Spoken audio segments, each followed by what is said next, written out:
अस्सलाम वालेकुम। I hope आप सब ठीक होंगे। आज हम जो चीज़ डिस्कस करने वाले हैं अपनी इस वीडियो में है वो एक नावल है जिसका नाम है आइस कैंडी मैन, और उसको एक और नाम भी दिया जाता है क्रैकिंग इंडिया।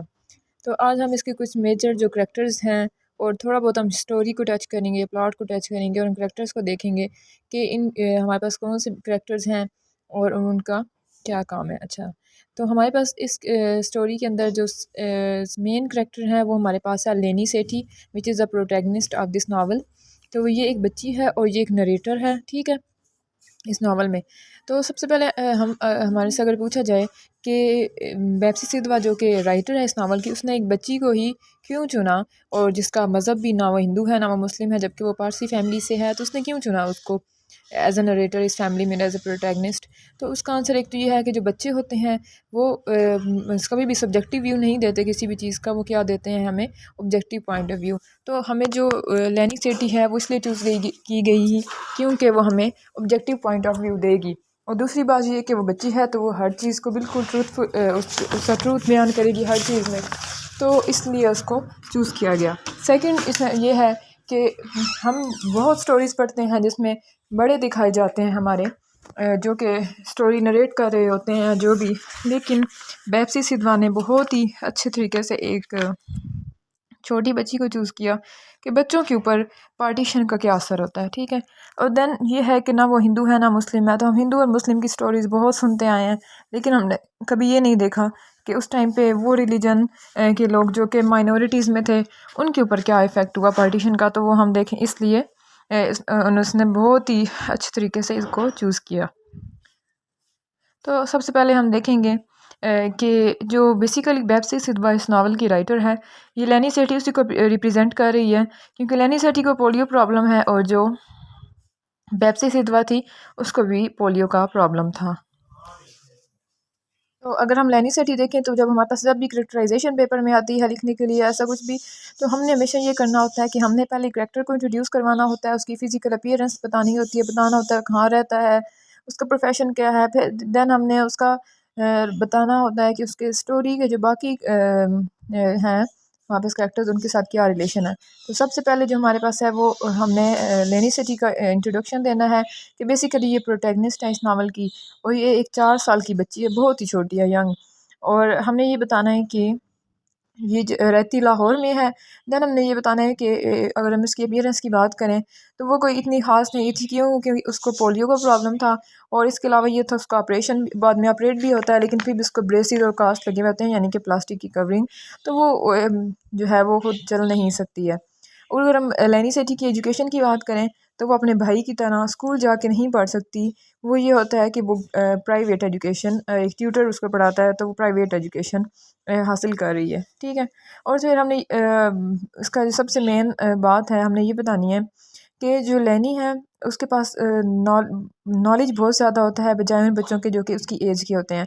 अब नॉलेज ज़्यादा होने की वजह ये है कि वो एक इंट्रोवर्ट है, और जो इंट्रोवर्ट बच्चे होते हैं वो ये करते हैं कि वो हम अपने इन्वायरमेंट को, अपने सराउंडिंग में जो भी चीज़ें हैं, जो भी प्रॉब्लम्स आ रहे हैं, जो भी चीज़ आ रही है, उसको वो बहुत ही ज़्यादा उसकी कीन ऑब्जर्वेंस करते हैं, हर चीज़ को सब कुछ देखते हैं, ठीक है। और दूसरा रीज़न ये था कि जो लैनी की आया थी वो उसकी एज ज़ाहिर सी बात है लैनी से ज़्यादा थी, वो 18 ईयर्स की थी। तो वो लैनी क्योंकि चल नहीं सकती थी, तो लैनी जहाँ भी जाना होता था वो आया के साथ जाती थी। और जब आया के जो फ्रेंड्स थे जिनके पास वो पार्क में जाती थी वो बहुत बड़े बड़े थे, तो इस वजह से जो लैनी का है वो इंटरेक्शन बड़े लोगों से होता है, इस वजह से वो जब इस तरह के इन्वायरमेंट में ग्रो अप करती है तो उसका माइंड भी बड़े वालों का होता है, और वो इसी लिहाज से बिहेव करती है। देन हमने बताना है कि अगर लैनी सेठी की हम रिलीजन की इस नावल में बात करें तो वो पारसी फैमिली से बिलोंग करती है, और पारसी जो फैमिली बहुत माइनॉरिटी में प्रेजेंट थी उस टाइम। और देन हमने ये कहना है कि इस बच्ची ने इसके ऊपर क्या हो कि बहुत छोटी थी, और छोटे होते हुए उसने क्या चीज़ देख ली कि उसने देख लिया कि रिलीजियस इंटॉलरेंस उसने देखी है, उसने देखा है कि लोग पॉलिटिकल पावर के लिए किस हद तक लड़ रहे हैं, मॉब रूल हो रहा है और बहुत ज़्यादा लोगों को मारा जा रहा है। अब एक जो बच्चा है वो जब ये सब कुछ देखेगा, कत्लो गारत, मैस किलिंग, तो उसके ऊपर इस चीज़ का क्या असर होगा ये भी हम देखेंगे। और उसके बाद अगर हम बात करें लैनी सेठी की, तो उसको एक ही आदत पड़ जाती है कि वो चीज़ों को बहुत अच्छा मैनिपुलेट कर लेती है, और वो फ़ायदा उठाती है लोगों को, क्योंकि वो उसको पोलियो होता है, वो सही चल नहीं सकती, तो लोग उससे बहुत हमदर्दी करते हैं, अटेंशन देते हैं, पीटी, और इस वजह से वो इन सब चीज़ों का फ़ायदा उठाती है।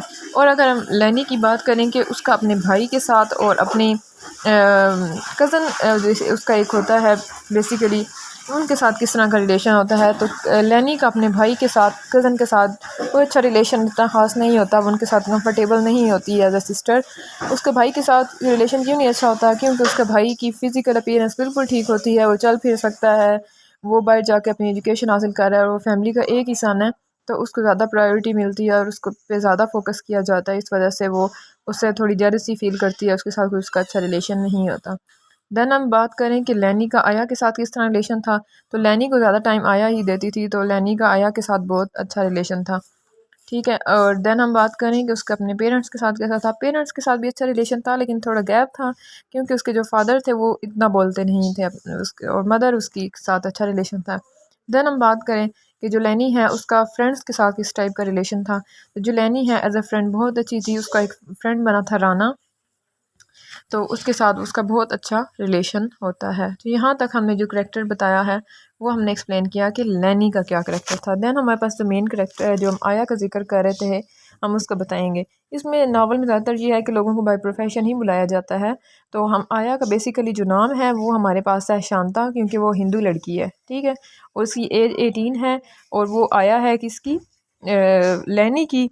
और दूसरी चीज़ हमें ये बतानी है कि जो लैनी थी, क्योंकि वो डिसेबल थी, पोलियो का उसको प्रॉब्लम था, स्कूल खुद नहीं जा सकती थी, तो उसके साथ ज़्यादातर जो रहती थी वो आया, उसको जहाँ भी जाना था आया लेके जाती थी, इसकी वजह से उसकी क्लोजनेस ज़्यादा थी लैनी के साथ। ठीक है, अच्छा, और लैनी उसे बहुत ज़्यादा प्यार करती है, इवन अपने पेरेंट्स से ज़्यादा उसकी अटैचमेंट जो है वो लैनी के साथ है। ठीक है, और अगर हम आया की फ़िज़िकल अपीयरेंस की बात करें तो वो बहुत ही ज़्यादा ब्यूटीफुल थी, इस वजह से जो लोग थे उसकी बहुत तारीफ़ करते थे। उसके बाद लैनी बताती है कि जब ये लोग पार्क में शाम को जाते थे, तो उसकी आया के जो दोस्त थे उनमें बेगर्स भी शामिल थे। उसके बाद जिनके हाथ कटे हुए थे बेगर्स के, वो भी शामिल थे। इसके अलावा उसमें हाकर्स और car drivers, कुक्स, Coolidge and cyclist, ये सारे लोग शामिल होते हैं, और ये बड़े बड़े होते हैं सब, इस वजह से इनके अंदर ग्रो अप करती है लैनी। और वो सब जो होते हैं इसके अंदर, इसके अलावा होली मैन भी होते हैं, और वो सब जो हैं आया के फ्रेंड्स बने हुए होते हैं, लेकिन वो सब क्योंकि लैनी कीन ऑब्जर्वर होती है, इंट्रोवर्ट होती है, वो देखती है कि वो सब जो हैं आया को नीचे से ऊपर तक बिल्कुल कीन ऑब्जर्व कर रहे होते हैं, और उसकी ब्यूटी से को एडमायर कर रहे होते हैं सब। ठीक है, और फिर ये बताना है हमने कि आया की जो इतनी इंडिपेंडेंट और हैप्पी लाइफ थी लैनी के पास, वो एकदम से ख़राब होती है, ट्रेजिडी आती है उसके ऊपर, बेचारी के ऊपर, और वो क्या हो जाता है कि वो बिल्कुल सैड और कैप्टिवेटेड हो जाती है। क्या होता है उसके साथ, के साथ ट्रेजिडी ये होती है कि एक तो ये होता है कि उसके साथ गैंग रेप किया जाता है उसके साथ, और उसको करवाने में सबसे बड़ा हाथ आइस कैंडी मैन का होता है, जो कि आया का सबसे बड़ा उसको बिलविड इस नावल में है। और इसके अलावा उसके भाई ये ट्रेजिडी आती है कि जब मुसलमान हिंदू एक दूसरे को मार रहे होते हैं, सिख हिंदुओं को मार रहे होते हैं, मुसलमानों को मार रहे होते हैं, तो उस टाइम ये होता है कि जब मुसलमान आते हैं पता करने आया का, क्योंकि वह हिंदू है, कि हम उसको इस घर से लेके जाएंगे, बाहर निकालेंगे, तो इनका जो कुक होता है वो उन्हें बता देता है ग्रुप को कि नहीं, आया हमारे पास नहीं है, झूठ बोल देता है। लेकिन जब जो आया का दोस्त होता है इस कैंडी मैन, वो पूछता है तो वो उसको बताया जाता है, लैनी बता देती है, क्योंकि वो बच्ची है, वो सच बोलती है, वो बता देती है कि आया घर पे ही है, और वो उसको घसीट के ले जाता है। तो ये इसके साथ ट्रेजिडी होती है। और फिर आइस कैंडी मैन से जो इसका फ्रेंड होता है वो शादी कर लेता है, और उसको वो एक प्रोस्टिट्यूट बना देता है, एक डांसिंग गर्ल बना देता है। लेकिन एंड पे ये होता है कि आया को फिर जो लैनी और एक और कैरेक्टर होता है गॉड मदर, वो उसे वहाँ से छुड़वा के ले जाते हैं। एट एंड वो घर चली जाती है, लेकिन उसकी लाइफ अब उस तरह की नहीं रहती, वो सैड होती है। तो इसकी कन्वर्जन नहीं हुई हैप्पी से सैड लाइफ में, और इंडिपेंडेंट से एक बहुत ही अजीब सी ज़िंदगी में। ठीक है, तो ये हमारे पास आया का करेक्टर था। उसके बाद हमारा जो बहुत ही मेन करेक्टर है, जो कि इसके अंदर एज अ विलन है इस नावल में, वो है ice candy man. Ice candy man की अगर हम बात करें तो आइस कैंडी मैन जो है वो भी लाहौर में ही रहता है, और ये मुस्लिम है। ठीक है, और आइस कैंडी मैन का अगर करेक्टर की बात करें तो वो मल्टीपल फेस्ड है, और चेंज करता है प्रोफेशन, बैड मैन है, बैड करेक्टर है, और बहुत टॉकेटिव है। मल्टीपल फेजेस उसके किस तरह के हैं कि वो स्टार्ट में आया का दोस्त बना हुआ होता है, लैनी का दोस्त बना हुआ होता है, बहुत अच्छा दिखाया जाता है हम्बल, लेकिन बाद में क्या होता है कि जो आया के ऊपर ट्रेजिडी आती है, उसमें मेन जो हाथ होता है वो आइस कैंडी मैन का ही होता है। और चेंज ऑफ फेसेस किस तरह है, सॉरी चेंज ऑफ प्रोफेशंस, वो प्रोफेशन इस तरह चेंज करता है कि सर्दियों में वो अपने पास परिंदे रख लेता है और फिर औरतें आती हैं कि इन परिंदों को आज़ाद कर दो, उसको पैसे देती हैं और इस तरह वो पैसे कमाता है। गर्मियों में वो क्या करता है, आइस कैंडी पॉप्सिकल्स बेचने लग जाता है। तो वो एक कौन आर्टिस्ट है जो अपने पर्सनैलिटीज़ और ऑक्यूपेशंस चेंज करके लोगों से फ़ायदा उठाता है और पैसे बटोरता है। और बैटमैन बैड करेक्टर इसी तरह है, जो हमने बताया कि उसके वजह से जो ट्रेजेडी हुई और रेप हुआ और उसने फिर जो शादी की और सब कुछ आया के साथ किया और उसको टैकेटिव इस तरह है कि उसको जो भी टॉपिक दिया जाए, जो भी थीम हो, उसके ऊपर वो बहुत ज़्यादा बात कर सकता है। और इसके अलावा बस यहाँ तक जो हमारा था आइस कैंडी मैन, कि उसका जो करेक्टर है वो किस टाइप का है, चेंज होता रहता है, ठीक है वो। और देन उसके बाद जो अंदर थोड़े बहुत माइनर करेक्टर्स हैं, उनमें एक मैसूर करेक्टर है, ये बहुत ही ग्रेसफुल होता है और ये भी हिंदू होता है। इसकी आया के साथ बहुत अच्छी फ्रेंडशिप सी हो जाती है और इस बात से ये होता है कि आइस कैंडी मैन जेलस होता है और वो उसको मार के लैनी से ठीक ही घर के सामने फेंक देता है। और तो यहाँ से भी शो होता है कि आइस कैंडी मैन का जो करेक्टर था बहुत ही बैड था, ठीक है, और एक बैडमैन था। उसके बाद अगर हम गॉड मदर, एक इसके अंदर करेक्टर है, वो बहुत स्टेबल इन्वायरमेंट प्रोवाइड करती है लैनी को। लैनी के साथ उसका अच्छा रिलेशन होता है, उससे वो प्यार करती है और एट द एंड वही आया को बचा के ले आती है आइस कैंडी मैन के पास से और उसको वापस अपने पास ले आते हैं, ठीक है। उसके बाद एक कज़न इसमें इंट्रोड्यूस हुआ। ऐसा कज़न लैनी का वो चाहता होता है कि मैं लैनी से शादी करूं, लेकिन लैनी रिफ्यूज़ कर देती है और एट द एंड लैनी की शादी होती है। लेकिन नावल के अंदर ये हमें नहीं बताते कि उसकी शादी कज़न से होती है या किसी और से। इसके अलावा लैनी की मदर की बात करें तो उसकी मदर बहुत ही लविंग केयरिंग थी और अपने हस्बैंड से बहुत प्यार करने वाली थी। लेकिन उसका हस्बैंड जो था वो मोनोसिलेबिक था और वो क्या था, अपनी वाइफ उसको कोई इतनी खास पसंद नहीं थी। वो कहता था ये बहुत सिली है और बस चुप चुप रहने वाला था। लेकिन उसकी वाइफ बहुत ही ज़्यादा अच्छी थी, जितना प्यार वो करती थी उसको वो रिटर्न में नहीं मिलता था। देन जो हमारे पास ये हमें ये बताना है कि फेमिनिज़म के हवाले से बहुत ही ग्रो हुई थी लैनी की मदर, किस तरह कि फ़ीमेल इस तरह का काम नहीं करती। लेकिन देखिए लैनी की जो मदर थी एट दैट टाइम वो ब्लैक में पेट्रोल बेचती थी इसलिए ताकि उसको वो सेल करके ज़्यादा अमाउंट हासिल करे और फीमेल्स को बचा सके from sex slavery and then prostitution से और फोर्स्ड मैरिजेस से, ठीक है।